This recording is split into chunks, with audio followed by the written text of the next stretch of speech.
Hi, guys. Welcome to episode 2. And I figure in this episode, let's dive right into it and get to some of the nitty gritty stuff.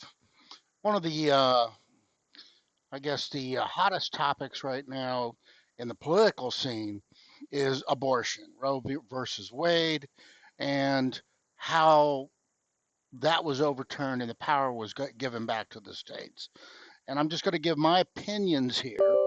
This is not facts, but this is my opinions over a lifetime of research and living and just basically existing on this planet.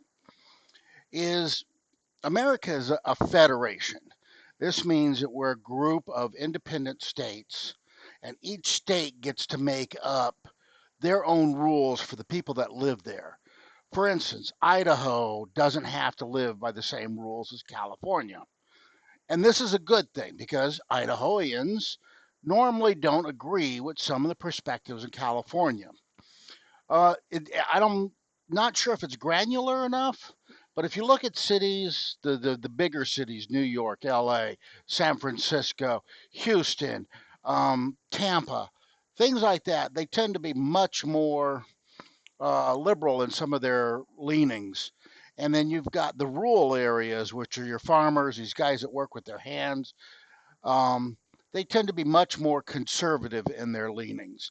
And I'm not going to get into the details of why I think one is that one way and the other's the other way. It's let's suffice to say, in a society, you're going to have differing opinions. So you got the farmers are going to think one way, and I'm looping a lot of the blue collar workers in with farmers, and then you've got the city folks, the white collar workers. They're going to think differently for good, bad, or ill. Both of these groups and all the shades of gray in between need to be represented in a good government.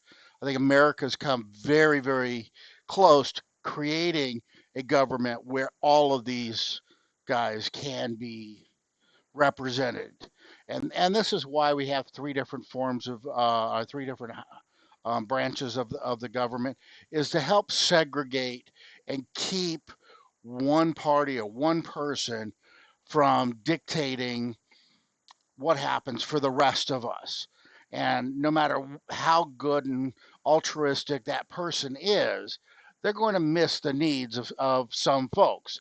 So you've got the major cities, they're going to have different problems than your smaller towns are. And if we just focus on solving the problems of the major cities, we're going to ignore the real needs of some of the smaller cities, and those people are going to feel left out. And the reason I'm getting into all of this is abortion's one of those issues. It's a very hot issue, and nobody has a black and white solution that everybody's going to accept.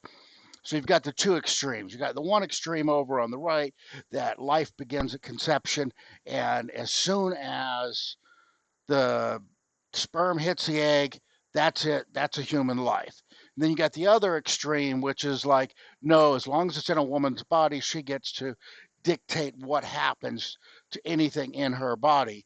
And the last day, right before she goes into labor, she's afforded the choice to abort and basically kill the baby and have it removed. For most of us, and I'm saying the majority of folks that are someplace in the middle here, there is different opinions. So personally, I believe that once a fetus gains brain waves or brain signals that indicates a higher level of intelligence thinking, that the brain's up and running, that's got to be pretty close where it's starting to become a human life.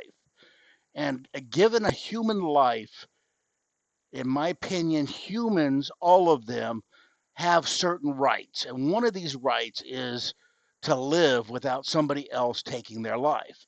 Now, before that time, and I'm not sure I agree with the heartbeat thing, but that seemed like a at least reasonable argument. Once a fetus has a heartbeat, it's a living, independent being. I could see that argument. I don't necessarily agree with it, but I don't necessarily disagree with it.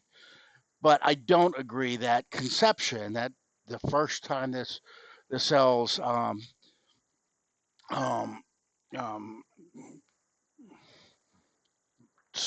the cell and the sperm connect. I'm looking for the words there.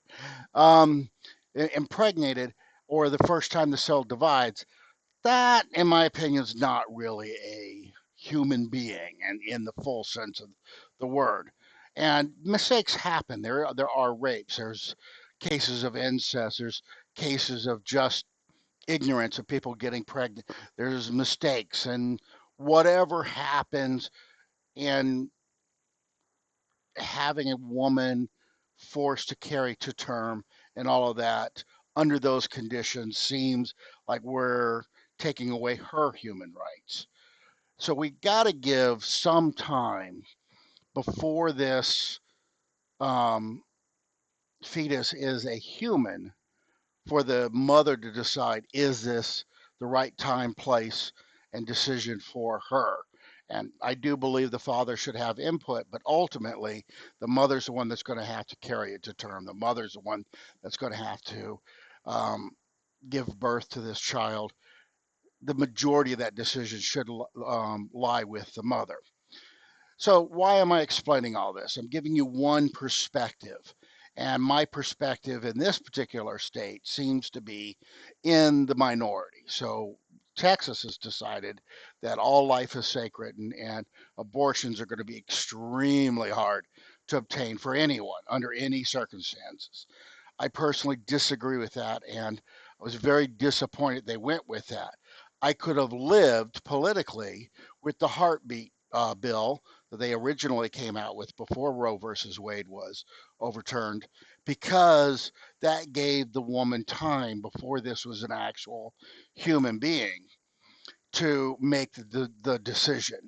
Now, I don't believe that we should allow the woman to kill a human being.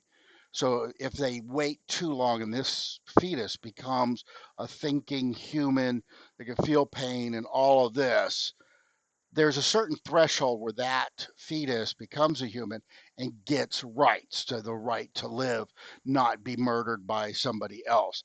And I don't care what perspective you try to put on it. If a premature baby can be born and grow into a human being, that's a human being. So a woman waiting until the brain waves are fully active and the brain's fully formed, everything's fully formed, that I believe intrudes on the right of that newly formed human. Even though it's in her uterus, she had a chance before it became a human to make the decision to get rid of it. After a certain point, that becomes a human being. And our laws um, back that up. So if I were to cause injury to a woman and cause her fetus or second trimester fetus to die, I could be charged with manslaughter or murder. Even if she survives, the law states, well, she's got a real human being in there, and any disruption of the life of that human being is going to be counted as killing a human. This is not animal abuse. This is not fetal abuse. We don't have a separate subcategory for this. This is a human that has been killed. And if it's wrong for anybody to kill a fetus inside of a woman, then it at some point in time becomes wrong for the woman herself to make that decision. There's other factors that I believe have impact here. Um, we do know that the hormonal changes and other things happen when a woman is pregnant, and she may be making a decision she'll later regret after the hormones come back. But that being said, they still have a certain amount of time, 1, 2 months, 6 weeks, 8 weeks, whatever that time period is. I'm not a biological doctor and expert to tell you when human consciousness begins, but sometime after the human consciousness begins, it's a human being and has its own rights. So the reason I went in that lengthy diatribe is to go back to, we as a human species are not going to agree on everything. And we're going to have to find some way of coexisting with the people that we disagree with. The best method to date is the federation. So we have some states that take the stance, like unfortunately mine did, where life begins at conception and no abortions are valid under incredibly rigorous um, terms. Then you're going to have states that are going to play a lot more lenient on that. I'm going to use California, for example, because I would expect them to be one of the leaders on the women's rights. And they may take the position that, yeah, up until the eighth month, you can have an abortion without consequence.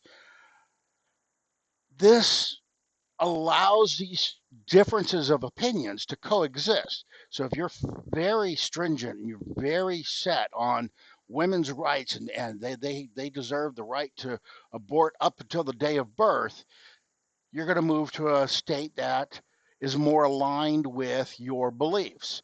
If you're very stringent, very um, set on life begins at conception, you're going to choose a different state that has much more stringent restrictions on abortion. And then we're going to have every flavor in between. So let's say Arkansas decides to say it's 2 months in, and Florida decides to say no, it's 1 month. And then we get Connecticut saying no, it's 8 months.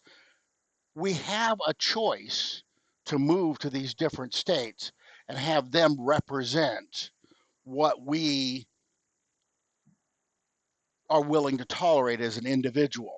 This allows us as a society to get along. So if you tried to force people together with these different core belief systems, it's bound to cause conflict.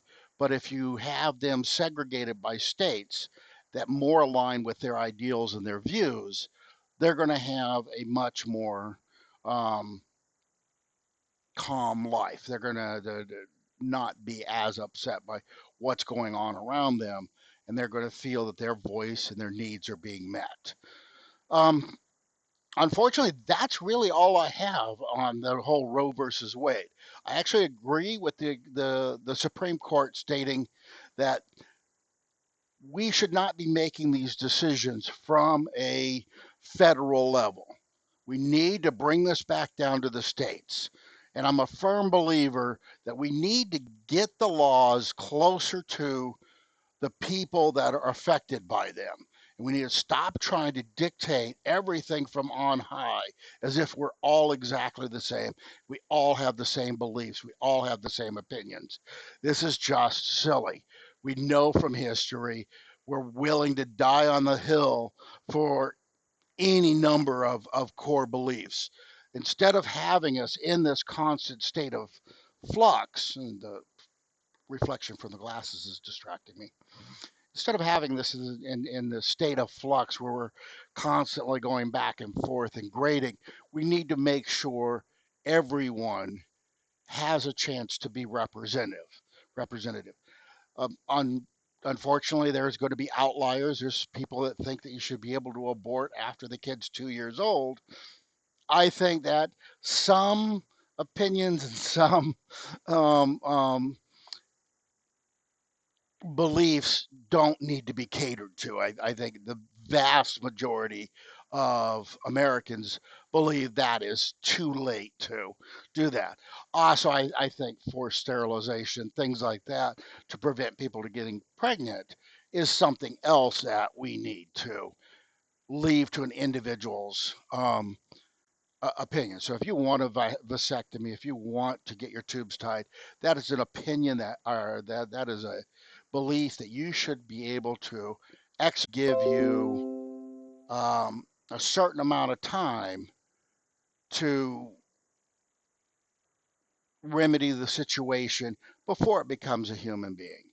Um, Other than that, I don't have a whole lot of opinion. I don't know when that date is. I don't know who should be making those decisions.